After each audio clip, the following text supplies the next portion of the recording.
বিএনপির ভারপ্রাপ্ত চেয়ারম্যান জনাব তারেক রহমান, দেশনেত্রী বেগম খালেদা জিয়া এবং বাংলাদেশের সংবিধান, তিনটা সূত্রই একই সাথে গাঁথা।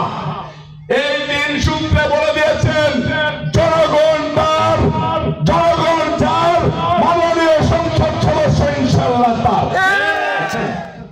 বিএনপি সহ বাংলাদেশের সকল দল কি একটা জিনিস মনে করে না? জনগণই সকল ক্ষমতার উৎস মনে করে। এটা কি সংবিধানে আছে? জনগণ সকল ক্ষমতার উৎস। যদি জনগণ সকল ক্ষমতার উৎস হয়, তাহলে আমার দাদা কিভাবে মনোনয়ন পায়? কোনোভাবে সম্ভব? আপনারা এইখানে একটা মিটিং করতে এসেছেন। আমি কিছুক্ষণ আগে ফেসবুকে বান্ডেল থাকলে প্রতি সেনমানিতে টাকা বাঁচবে। বিকাশ সেনমানি বান্ডেল কিনে জিতুন প্রতি লেনদেনে। দেখলাম আর একটা মিটিং 16 লোক গুনলাম 40 জন।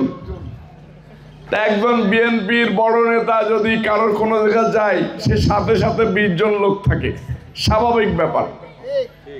আর 10 জন থাকে পাড়া প্রতিবেশী দেখার জন্য যেদিকে কি হচ্ছে, কেউ মেরে ফেলতেছে না গরু কেটে খাইছে। তাহলে 30 জন, আর ওনার সমর্থক হলো 10 জন। এই হলো মিটিং। চাই ভাই, জরিপ করে রিপোর্ট জমা দেওয়ার আগে সমাবেশের লোক গুনে জমা দেন। ফেসবুকে আস্তে আস্তে দেখি এই 3-4 দিন ফেসবুকে ঝড় ঝড় ঝড়। সামনে আন্দোলন করতে হবে হয়তো নির্বাচনের জন্য, তখন কাকে ডাকতে হবে? প্রথমে দেখি সবার আগে রবিউল ইসলাম নয়নের নাম।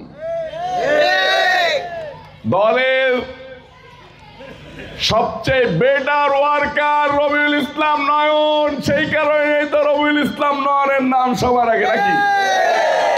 দলের সবচেয়ে বেশি বেটার ওয়ার্কার কাজী সালিমুল হক কামাল, যে কারণে হাসিনা কাজী সালিমুল হক কামালকে 7 বছর অন্যায় ভাবে জেল খাটিয়েছে। মিয়া রবিউল ইসলাম নয়নের হাত ধরতে হলে রাজপথে লড়াই করতে হয়, সংগ্রাম করতে হয়, যুদ্ধ করতে হয়, জেল খাটতে হয়, মামলা খাইতে হয়। রবিউল ইসলাম নয়নের হাত ধরা এত সহজ নয়।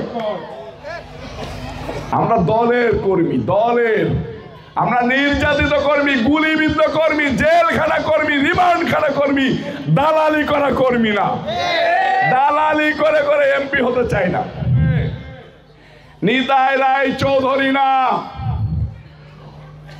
কোন মুচি চৌধুরীর পাশে যে দাঁড়াও, ধানের শীষে ভোট চাও, আমি তার পাশেও যে দাঁড়াবো। সেটা তারেক রহমান সাহেবের কথায় তোমার কোন যোগ্যতা নেই রবিউল ইসলাম নয়নের হাত ধরা। বক্তব্য লাউড এন্ড ক্লিয়ার, একদম স্পষ্ট। আমি পুষিও না। মুক্তিযোদ্ধারা কোন রাজাকারকে পোষে? রাজপথের কোন যোদ্ধা কোন দালালকে পোষে? পোষে না।